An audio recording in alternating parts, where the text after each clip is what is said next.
Obrigada.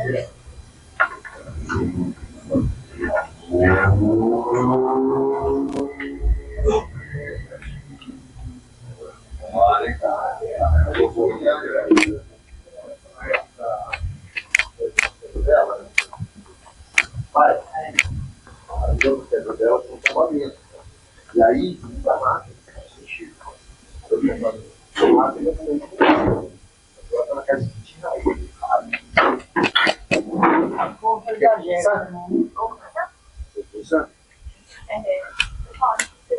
Legal se vocês puderem ficar um pouco mais para trás, né? E depois, na hora da dinâmica, vocês vêm para frente. Acho mais fácil, né?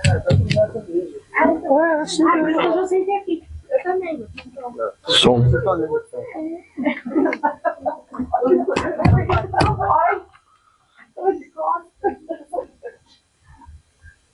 Ai, Jesus. Fica tranquila que eu tô assim também. Pessoal, boa noite. Vamos iniciar a quarta oficina temática terceira oficina temática do setor 4, tá? Trabalhamos na segunda, a primeira oficina, planejamento ambiental e urbano. Ontem a gente trabalhou a segunda oficina, que era patrimônio histórico, e hoje a gente vai trabalhar habitação popular e inclusão social.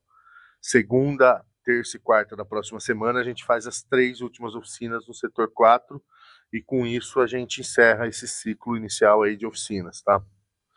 Só de praxe me apresentando, eu sou o Júnior, secretário de Planejamento Ambiental. Comigo tá o pessoal da Geo Brasilis, Michel, David e Débora. A Débora vai apresentar esse conteúdo para vocês hoje. Lembrando, a gente reduziu um pouco a apresentação da oficina temática até para registro, porque ela demorava uns 30 minutos mais ou menos. Então, até para vocês terem mais tempo para trabalhar nos grupos, a gente tenta abreviar para uns 10 minutinhos só. E quem tiver interesse em ver a apresentação completa, setor 1 e setor 2, todas as oficinas tiveram a apresentação completa, tá? Então, boa oficina a todos. Bom, pessoal, boa noite. Obrigado, né, pela presença de todos vocês. Como o Júnior já falou, vou me apresentar aqui novamente. Então, eu sou a Débora, sou arquiteta. Estou aqui com o David, também arquiteto, com o Michel, também da área de arquitetura e fotografia, dos registros aqui das nossas oficinas. Nós estamos aqui hoje, então, para dar início à terceira oficina do setor 4, hoje, dia 19 de março, e o tema da nossa oficina hoje é habitação popular e inclusão social. Eu vou tentar fazer um pouco mais rápido a nossa apresentação, porém, nós temos, né, uma nova integrante, né, aqui conosco, então, eu vou fazer uma apresentação rápida, porém, sem deixar de passar todo o conteúdo. Eu sei que a maioria de vocês já esteve presente nas outras oficinas, mas eu vou fazer com um pouco mais de atenção para que ela possa, né, entender aqui a nossa dinâmica. Tudo bem? Então, eu vou dar início aqui a nossa oficina. Opa, vamos lá. Por favor, se vai funcionar. Vai.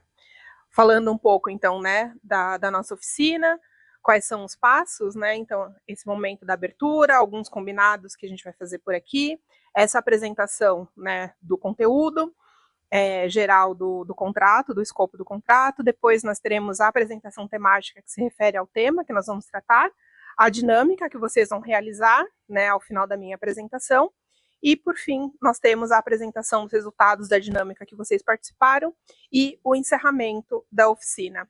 Tudo isso previsto para uma duração de aproximadamente 2 horas. Bom, quais são os nossos combinados, né? Lembrando que essas oficinas, elas foram, né, tem um regramento todo por trás, então está todo feito a partir de combinados, né, tanto entre a equipe da Geobrasilis quanto da prefeitura, então isso tudo está regulamentado. Então aqui a gente traz alguns pontos de destaque. Entre eles, né, justamente para respeitar os tempos previstos dessas atividades que é isso, né? As regras de boa convivência, né? Não interromper quando as pessoas estiverem falando, permitindo então que todos tenham, né, a sua voz, tenham o direito de se manifestar aqui na frente. Isso na segunda parte da oficina, quando nós formos fazer a dinâmica. Uma questão que é importante, né? Hoje nós vamos tratar exclusivamente do tema de habitação e de inclusão social, então a gente pede que os outros temas não sejam discutidos, apesar, né, deles fazerem parte do projeto, mas aqui o nosso foco é falar sobre habitação hoje. Colocar o celular no silencioso, né, e sempre que vocês forem falar, vocês se manifestem, se apresentando, enfim, falando se são da sociedade civil, se estão aqui representando, né, algum conselho, algum órgão específico. Sobre a GeoBrasilis, né, que é a empresa que foi contratada pela prefeitura para realizar, né, a revisão do plano diretor de todas as leis complementares. Nós somos uma empresa com mais de 25 anos de atuação no mercado, que tem uma expertise, né, muito grande nessa área de planejamento urbano, ambiental, regional, enfim, né, desenvolvendo planos, como vocês podem ver, em vários estados aqui, né, nossa abrangência nacional, uma equipe de especialistas, né, diversos, por isso que a cada uma das oficinas, né, vocês veem uma troca de profissionais aqui, porque a depender do tema da oficina, vem uma equipe, né, específica para estar aqui dialogando com vocês de uma maneira mais eficiente com relação ao tema que está sendo abordado na oficina. Sobre, então, o escopo do nosso contrato, né, o objetivo é justamente tratar dessas 6 leis, sendo a principal delas a revisão do plano diretor de vinhedo, a elaboração da lei de parcelamento, zoneamento, uso e ocupação do solo, a revisão do Código de Edificações e Obras, a revisão do Código de Posturas, a regulamentação dos instrumentos urbanísticos e a elaboração do Código Ambiental. Justamente, né, essa sequência, esse conjunto de leis, justamente para planejar a cidade que queremos para o futuro, considerando o horizonte de 10 anos, que é o arco temporal, né, que abarca o plano diretor. A gente fala assim, alguns motivos para se planejar, né? Na nossa vida pessoal, nós nos planejamos constantemente, seja para viajar, para fazer uma obra, para alguma questão de saúde, e por que não planejar também o lugar, né, que nós vivemos, que nós escolhemos para morar, para trabalhar, enfim, e é justamente esse o objetivo do plano diretor e desse momento que nós estamos aqui de participação popular, né, onde o objetivo é escutar vocês, sociedade civil, que passam, né, por todas as questões aqui, ninguém melhor do que vocês que conhecem Vinhedo para nos passar a visão de vocês sobre essa cidade. Reforçando, né, que para o planejamento da cidade de Vinhedo, ele não é um fim, mas sim, o planejamento, né, ele não é um fim ou um objetivo, mas ele é um meio para que a gente alcance esse objetivo, ou seja, o que nós queremos de Vinhedo daqui a 10 anos. Vamos, né, e para que nós tenhamos esse planejamento, ele é feito através do plano diretor, que impacta diretamente nas legislações urbanísticas, que são aquelas outras leis que eu mencionei para vocês no início aqui da minha fala. Então, falando um pouquinho de cada uma dessas leis, o que é o plano diretor? Né? Ele é o instrumento base da política urbana municipal e é ele que define as diretrizes gerais do desenvolvimento urbano e do ordenamento territorial. Ele foi estabelecido, né, pela lei federal, pelo Estatuto da Cidade, a Lei 10.257 de 2001, e ele tem uma obrigatoriedade legal de revisão a cada 10 anos. Ele tem o objetivo de aproximar e atualizar o planejamento frente às transformações territoriais e urbanas do cenário atual, redefinir e repactuar os rumos para o desenvolvimento de Vinhedo e definir e regulamentar os instrumentos urbanísticos que apoiam a legislação urbana.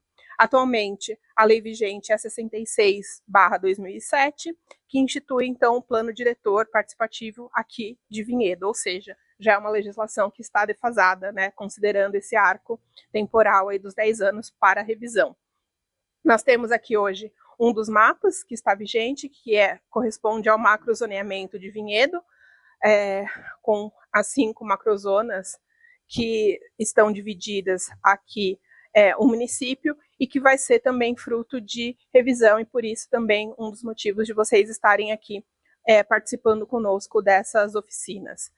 Nós temos também, né, elaboração da Lei de Parcelamento, Uso e Ocupação do Solo, que é um instrumento de ordenamento territorial, que ela estabelece quais são os parâmetros para a ocupação do solo e quais são os usos permitidos em cada porção de terreno que nós temos aqui no município.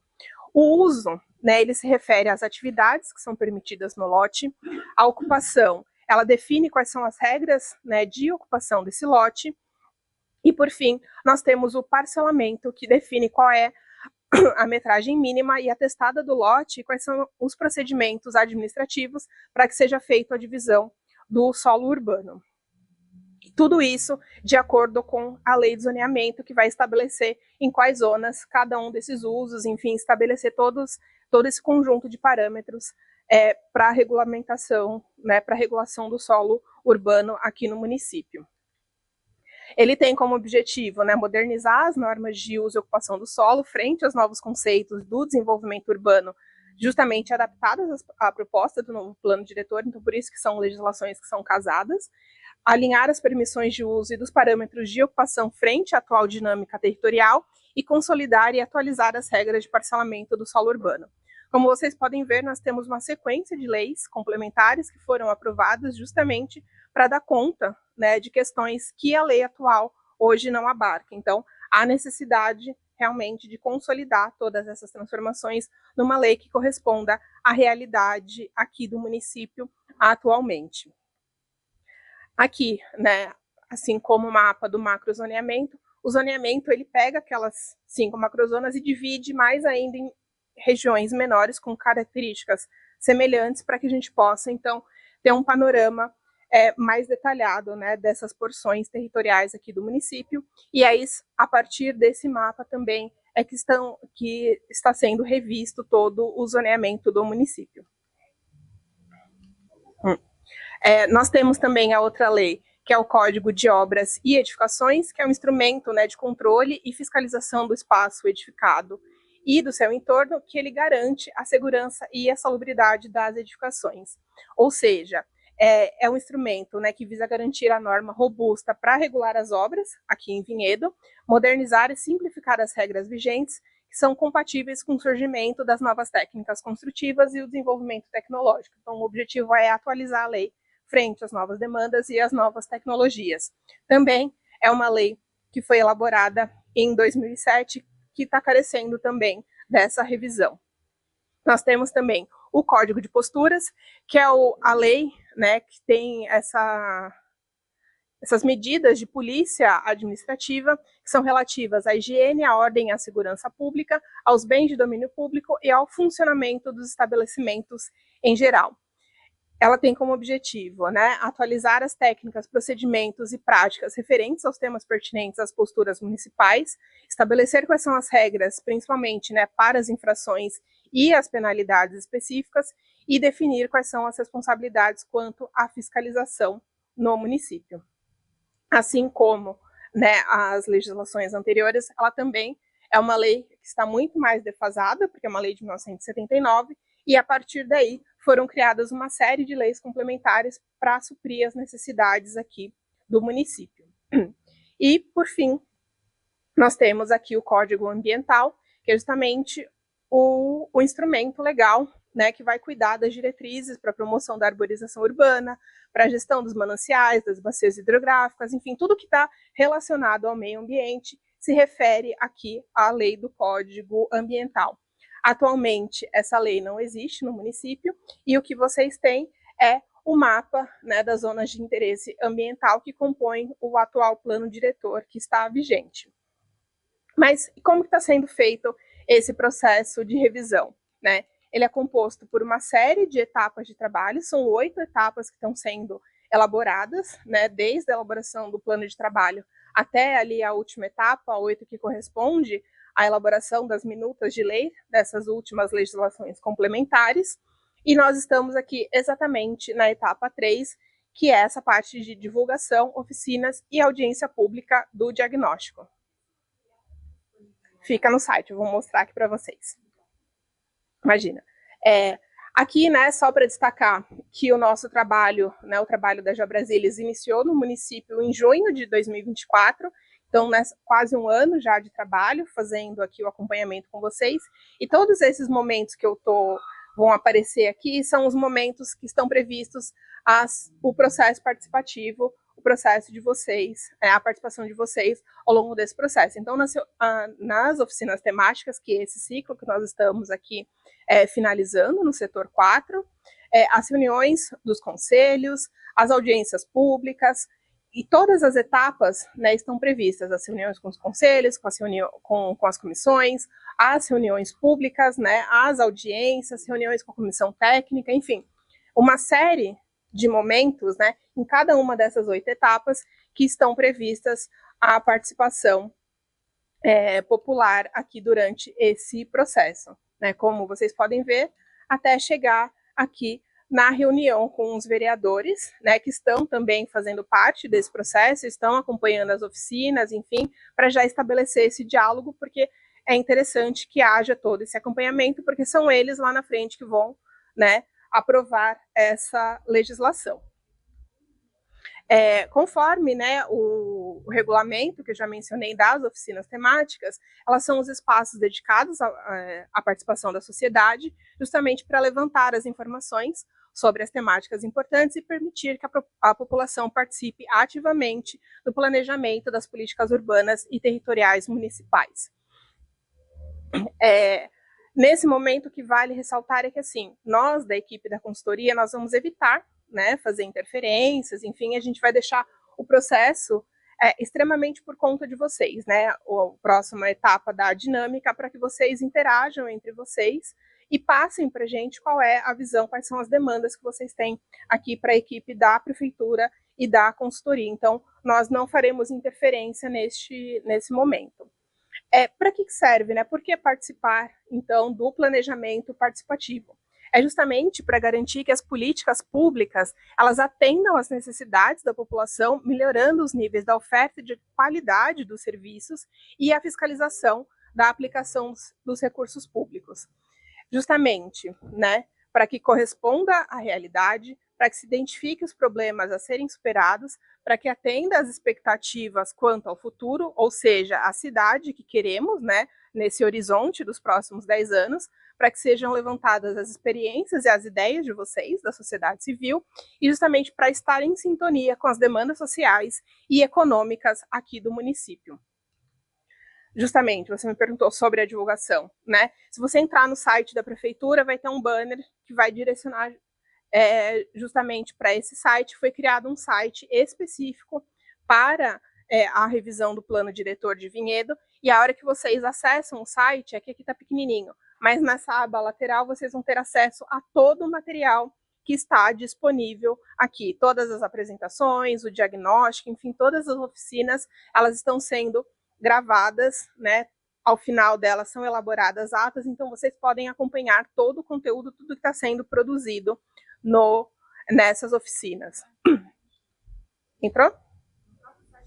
Isso, entra no site, vai ter um banner específico, é o jeito mais fácil de você acessar. Isso mesmo. Aí na aba lateral você tem acesso aí a essas informações. Bom, esse processo participativo, né, ele está sendo construído, né, justamente a partir dessas estratégias de governança que reúnem, né, tanto o poder público, quanto a sociedade civil, quanto nós, a equipe técnica da consultoria, sendo que na equipe técnica municipal é composta dos representantes das Secretarias Municipais de Planejamento Ambiental, de Desenvolvimento Urbano e de Governo. A sociedade civil é representada pela Comissão Participativa, que foi instituída justamente com 15 membros da sociedade civil para acompanhar todo esse processo, além dos 2 conselhos, o Conselho Municipal da Política Urbana e o Conselho Municipal de Defesa do Meio Ambiente. E, por fim, o terceiro ponto desse tripé, nós, da GeoBrasilis, a equipe técnica que está fazendo a consultoria aqui para o município. Justamente para que nós atinjamos, né, qual é a cidade que queremos, como queremos Vinhedo em 2035. Então, são todas essas estratégias para que a gente consiga traçar essa visão de futuro para o que queremos de Vinhedo em 2035. Bom, esse processo todo de revisão, ele está sendo, né, elaborado a partir, né, essas oficinas estão acontecendo a partir de eixos estruturantes que foram definidos em conjunto com a comissão, né, quais são os eixos que eles gostariam de abordar, né, que fazem parte do escopo do trabalho, e que são temas que são relevantes e pertinentes aqui para a realidade do município. Então, são 6 eixos estruturantes que se rebatem nas 6 oficinas temáticas que estão sendo realizadas em cada um dos 4 setores em que o município foi dividido. Como o Júnior já mencionou, né, nós já tivemos esses 2 primeiros, essa semana, que é o planejamento urbano e ambiental, o patrimônio histórico. Hoje nós estamos aqui no habitação popular e inclusão social, e na semana que vem nós teremos recursos hídricos, sustentabilidade e recuperação das áreas de mananciais de saneamento na segunda-feira. Na terça, economia sustentável, polo tecnológico, diversificação e fortalecimento de cadeias econômicas. E, por fim, na quarta-feira, turismo e identidade regional, encerrando o nosso ciclo de oficinas temáticas aqui no setor 4. Hoje, o nosso tema, habitação popular e inclusão social, nós temos aqui alguns tópicos que vocês podem abordar aqui com relação à habitação, ou seja, política habitacional, zonas especiais de interesse social, a existência ou não de núcleos urbanos informais, a presença de favelas e comunidades urbanas, déficit habitacional, habitação em área de risco, enfim, outros mecanismos para que haja também, além da habitação, a inclusão social no território. Hoje nós temos esse mapa, né, que faz parte do plano diretor vigente, que está demarcando quais são as zonas especiais de interesse social aqui no município. Lembrando, né, que nós temos essa divisão do município em 4 setores, e nós estamos, então, no setor 4, que corresponde aqui aos bairros do Distrito Industrial, Moinho, Santa Cândida e Capela. Bom, qual é a dinâmica, então, que vocês vão participar agora nesse momento aqui da nossa oficina, né? Nós vamos dividir vocês aqui, provavelmente, em 2 grupos, né? Temos quórum suficiente para divisão em 2 grupos. Depois, vocês vão escolher, quando dividirem os grupos, um relator para ser responsável por transmitir o que vocês discutiram. Depois, cada equipe vai discutir quais são, né, as potencialidades e os desafios da temática, né, relacionadas aqui à habitação, em torno aqui de 45 minutos, essa atividade. Lembrando que as potencialidades são os elementos positivos que o município possui e que pode ser potencializado e melhor aproveitado. Os desafios são os aspectos que precisam ser enfrentados, problemas ou dificuldades que precisam ser resolvidos. A maioria aqui dos presentes já participou de uma grande quantidade dessas oficinas, então já estão assim bem por dentro de como funciona essa dinâmica e podem te auxiliar também na condução dessa atividade. O relator do grupo, então, a partir da discussão de vocês, vai anotar quais são as palavras-chave, né, das ideias que vocês que vocês discutiram, e no final, né, desse período de aproximadamente 1 hora, nós temos cada um dos relatores dos grupos vem aqui na frente e apresenta para os demais quais foram os temas tratados. O que nós pedimos é o direito de cada um se expressar, e aí ao final da fala, se alguém quiser fazer uso da palavra, se identifica e a gente chama para fazer a sua intervenção. Bom, a gente então vai fazer a pausa, eu termino essa primeira parte aqui do meu conteúdo. Peço então que vocês, né, venham aqui para frente, então que agora vocês possam ocupar essas 2 mesas, que vocês se dividam em 2 grupos, e a gente vai trazer o material para que vocês possam desenvolver a atividade, tudo bem? E aí eu vou voltar aqui para deixar para vocês quais são os temas, né, que vocês podem abordar aqui na discussão de vocês, tá bom? Obrigada e boa oficina para todos. Acho que dão 2 grupos, né? 2, né?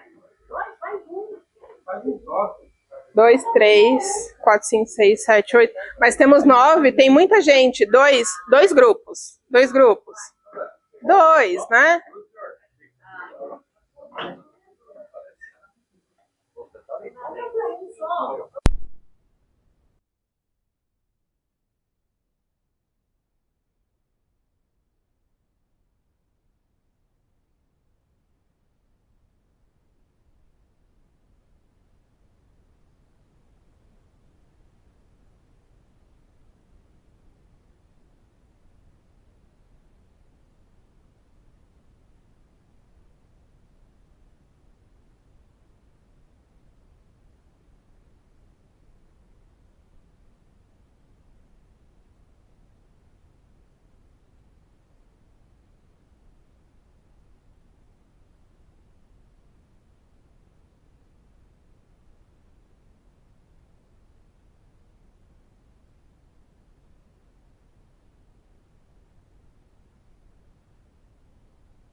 Falando sobre espelhar, eu acho.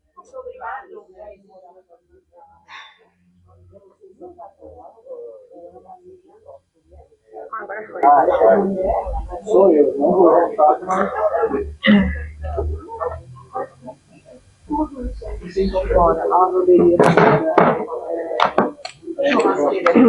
Bom, pessoal,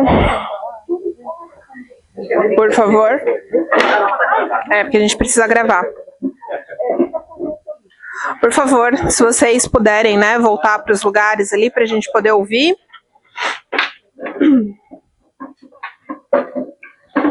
Bom, eu chamo então o relator, o Pedro, que vai falar dos assuntos aqui que foram tratados no grupo 1.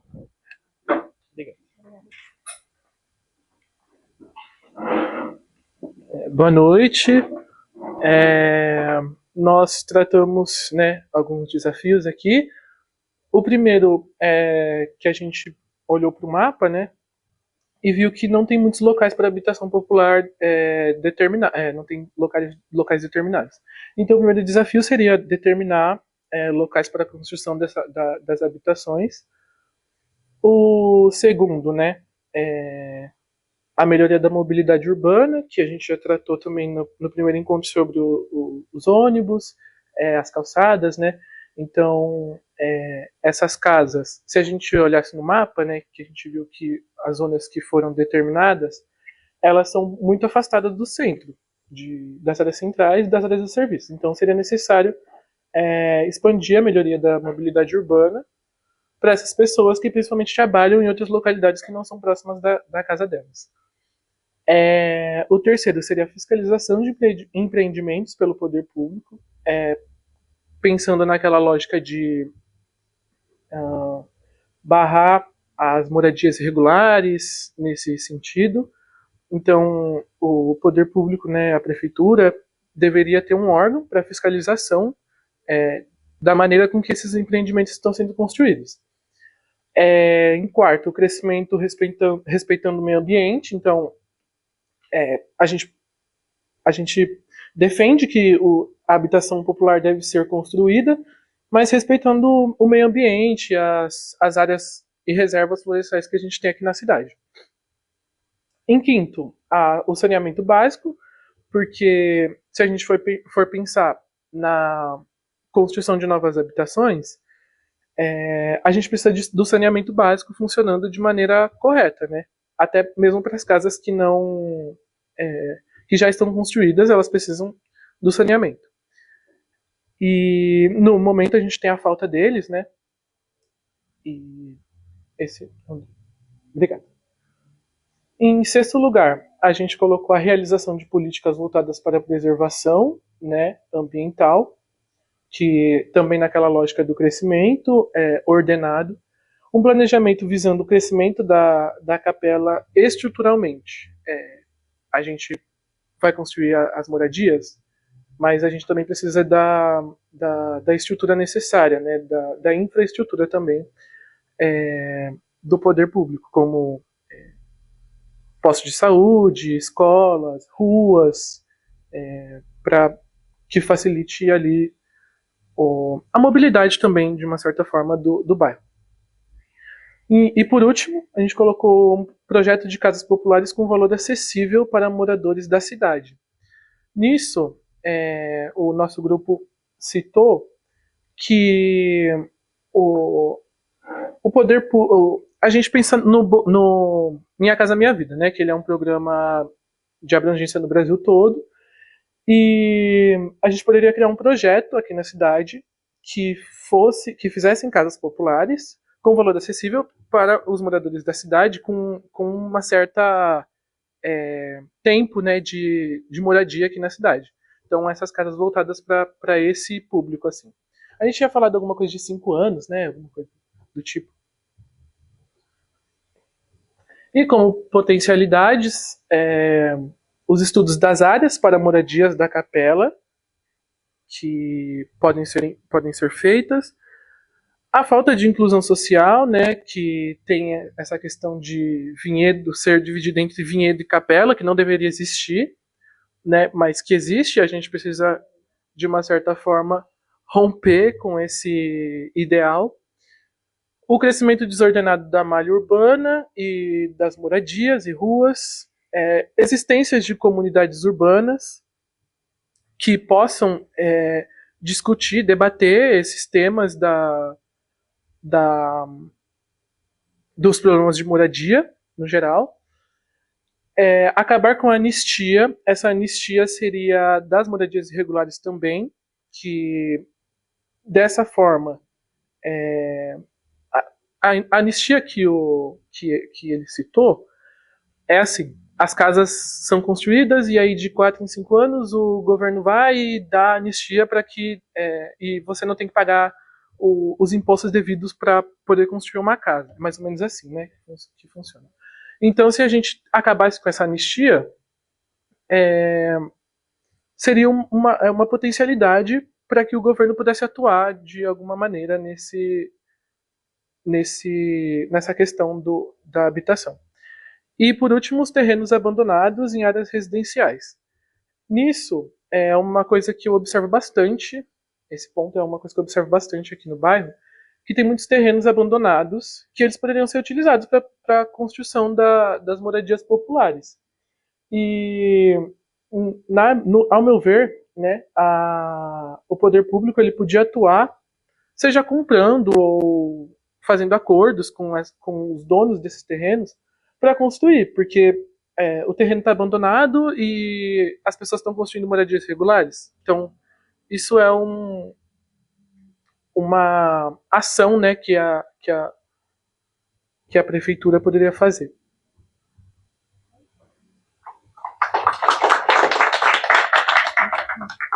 Bom, obrigada. Agora a gente passa para o grupo 2. Tereza, relatora?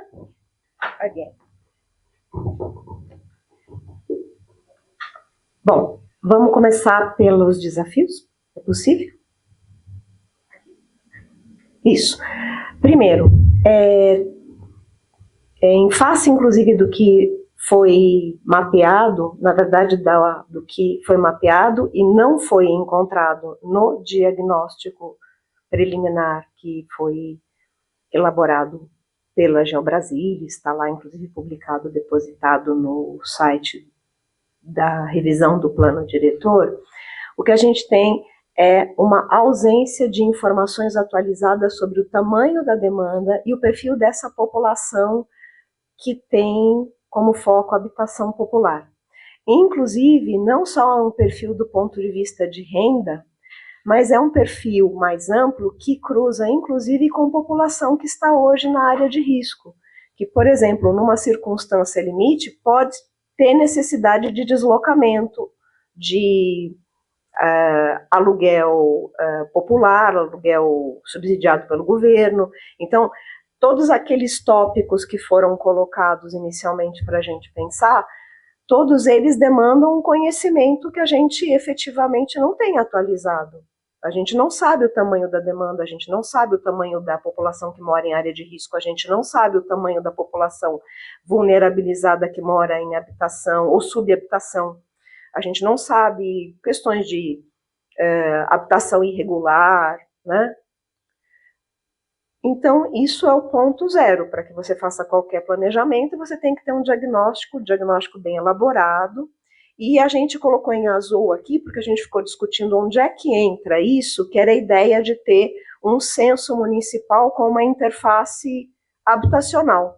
Que a gente tem o censo do IBGE, mas surgiu no grupo a informação de que em alguns municípios você tem esse censo municipal, inclusive com frequência de atualização maior.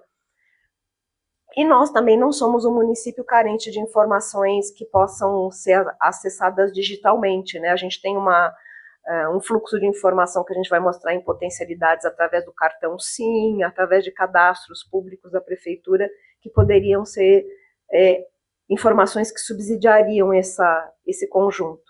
A segunda coisa é a atualização da situação das EIs que foram delimitadas no plano de 2007. O que foi feito com aquelas áreas? O que foi construído? Como é que... Para a gente criar providências de criar outras áreas ou de propor outras áreas, é importante que a gente saiba do que foi feito, com as inicialmente delimitadas que a gente viu naquele mapa aqui.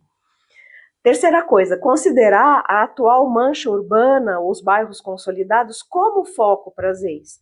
Que a ideia é não alocar essa população nas franjas do município. Apesar da gente ser um município pequeno, né, a gente ser um município de 80 quilômetros, aproximadamente 80 quilômetros quadrados, a gente tem uma macro mancha aqui bem consolidada que tem espaços construtivos, e a gente sabe que o melhor seria aproveitar todos os equipamentos públicos, infraestrutura estabelecida, e não deslocar as famílias dessas áreas de bairro, inclusive onde atualmente elas moram. Então, o ideal seria que elas continuassem morando dentro daquela teia de sociabilidade que elas desenvolveram. Nós não discutimos, Pedro, essa questão de quanto tempo a família, ou a pessoa, o pleiteante deveria ter para ser elegível para uma condição de habitação popular. A gente não entrou nessa discussão. Mas a gente entrou na discussão de que, efetivamente, essa pessoa não deveria ser deslocada, ela deveria ocupar um espaço que é o custo-benefício, dizer assim, ah, não, mas o terreno mais barato está lá, né? Está lá na franja. Ok, pode ser que o terreno mais barato ou mais fácil de conseguir esteja lá, mas aí vai ter que levar toda a infraestrutura lá para a franja, isso é caro, então uma relação custo-benefício meio torta. O ideal seria alocar onde o Estado não precisa mais fazer investimento, já está tudo lá, e se possível não quebrar a sociabilidade das pessoas. Mais um. Muito obrigada.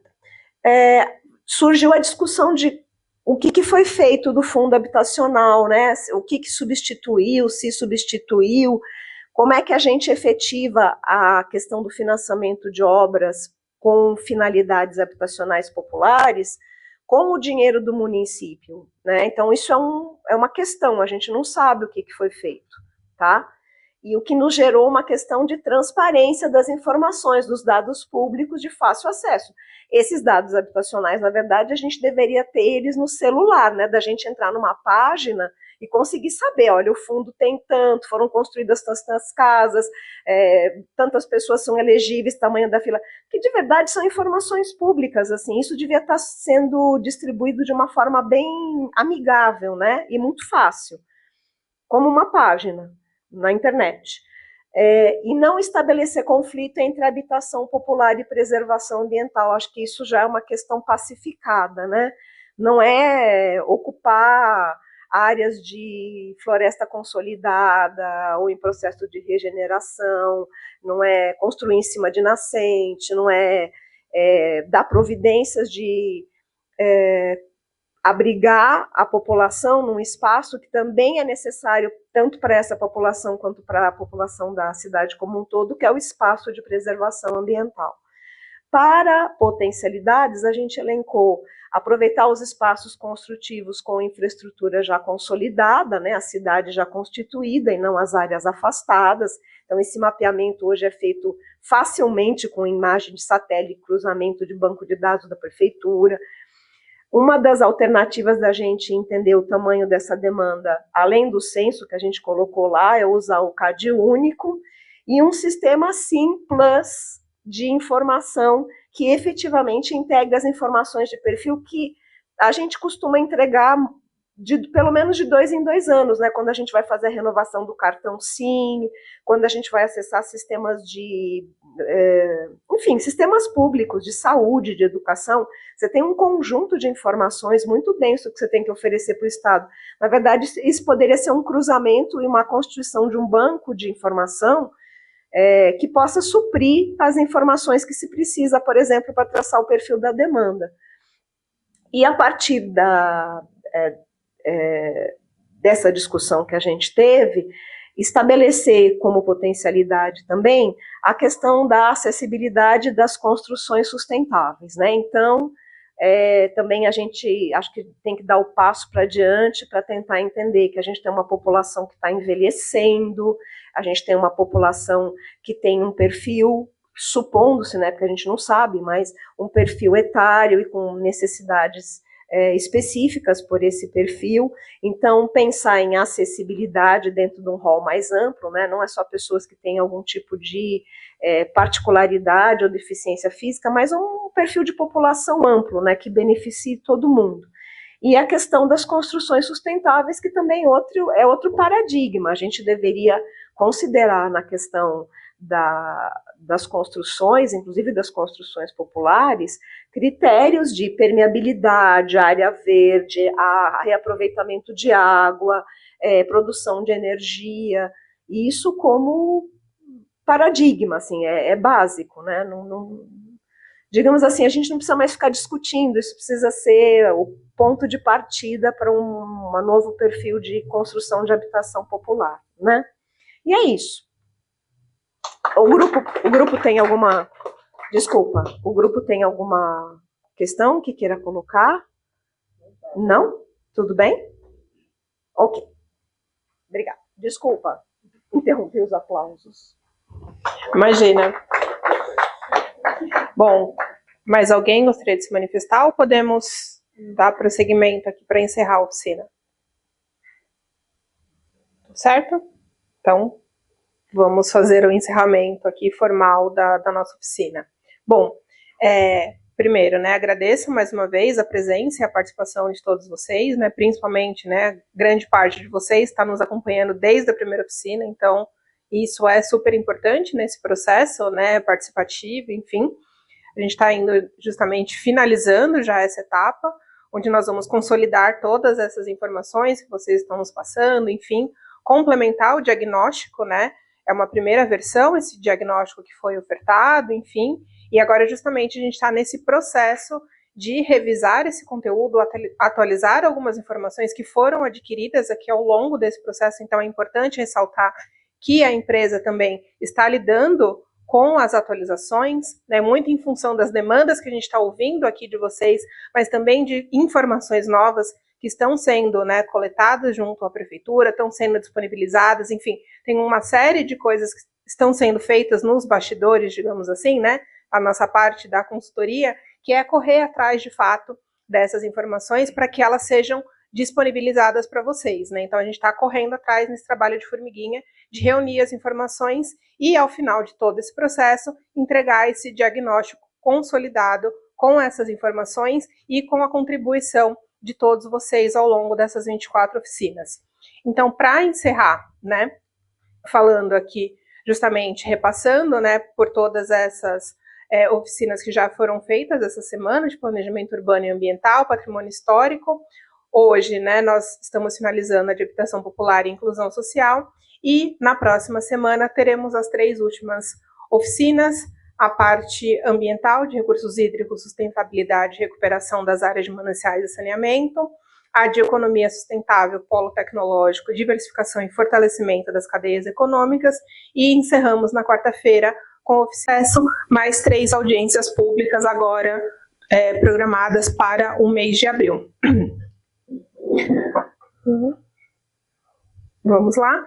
E aí, só fechando então o nosso calendário, né? O setor 1 entre janeiro e fevereiro, setor 2 no mês de fevereiro e março no setor 3, e estamos agora aqui finalizando essa etapa em março no setor 4, mais as oficinas, as audiências que serão a próxima etapa, para daí a gente dar continuidade no processo de revisão e elaboração dessas leis complementares. É isso, mais uma vez agradeço a participação de vocês e contamos, né, com a participação, né, nessa reta final, nas próximas oficinas da semana que vem. Obrigada.